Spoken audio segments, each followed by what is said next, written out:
Calling Sync Master. Okay, next we're going to talk about the climate system on the MyFord Touch. This is in the bottom right quadrant. Again, we have our two temperatures. This is the driver's temperature, the passenger's temperature, driver's heated seat, and passenger's heated seat. I can turn this on high, press it again, turn it on low for low heated seats, or press it again to turn it off. I can adjust the passenger temperature down here, okay? Or if I press this, the bottom right quadrant, it'll open up to the full screen, and now the passenger can adjust their temperature over here. I can adjust mine over here. We can adjust how we want the air to come out, if we just want it to come out the vents, overriding the automatic system. And we can adjust the fan speed. Okay, we have front defrost, rear defrost, automatic, AC, max AC, and recycle air also. So if we press auto again, we go back to the auto. Now, one of the other neat features about this car is I can set my temperature. So if I want my temperature to be 73 degrees, I press and hold the My Temp, and it is now stored at 73. So my temp is 73. So at any time I can touch my temp and it'll automatically go to 73. I can also ask for it by voice.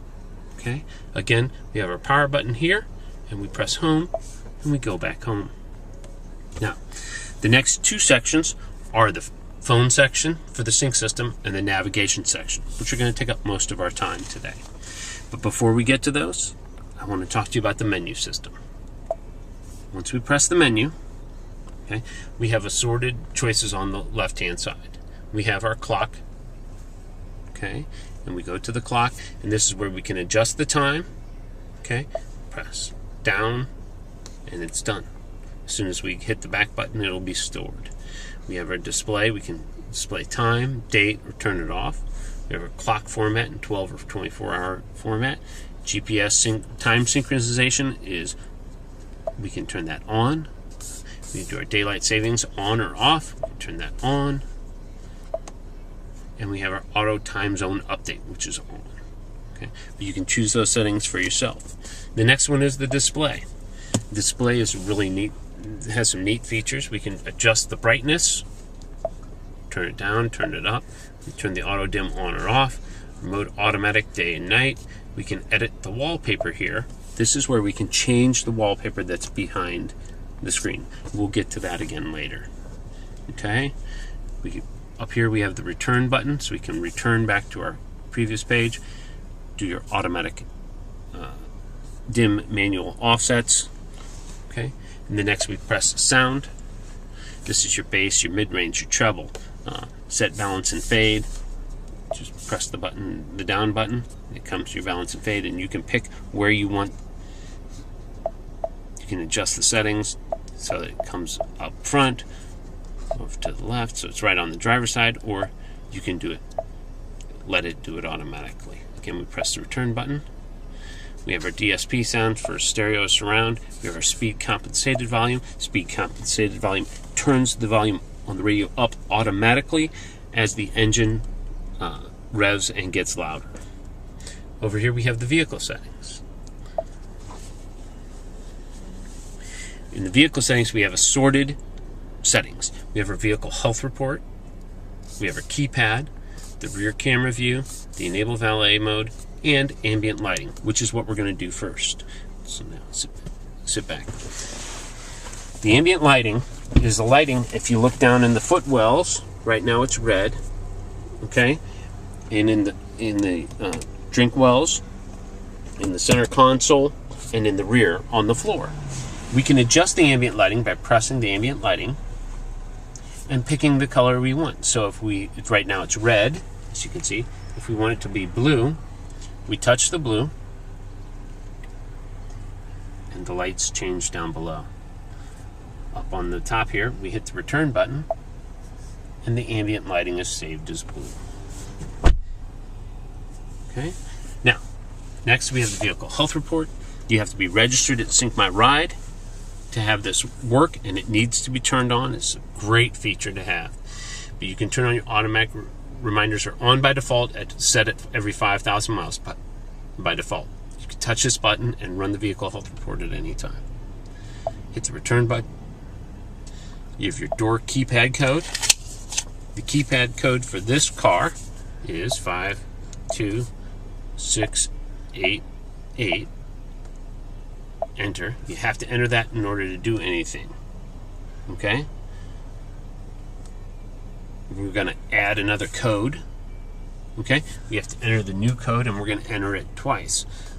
We're going to enter 11335, and then we're going to hit 11335.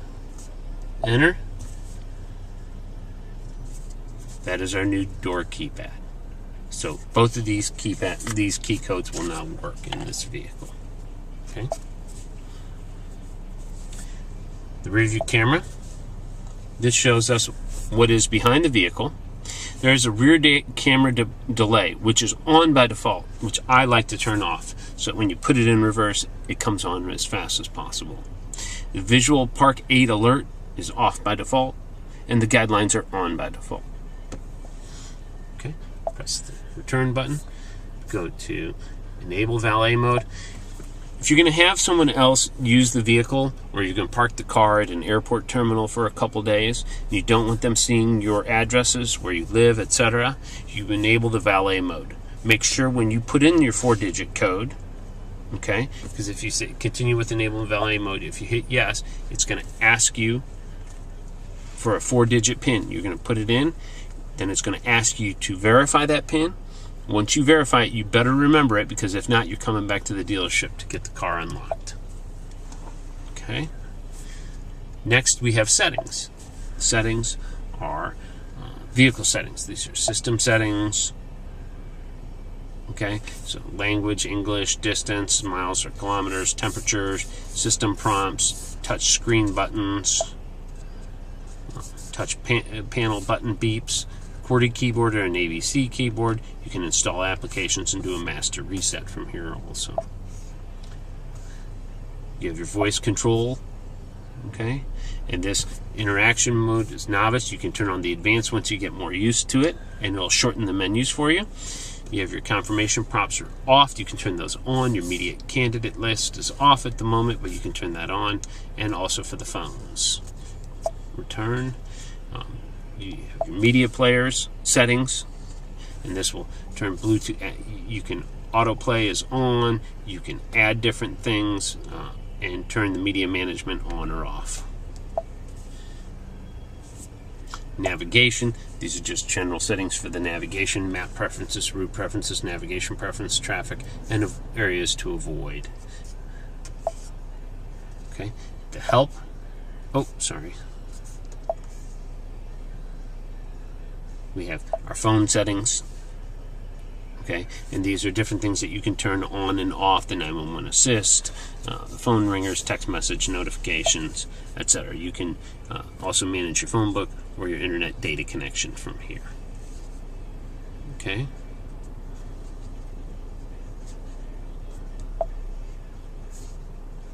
Okay, and then you have your wireless and internet. We're going to get to this later, but you can turn your car into a router. Okay, and then you have your help section, and this is where am I system information, software licenses, driving restrictions, 911 assistant, voice command list. Okay, that's the menu.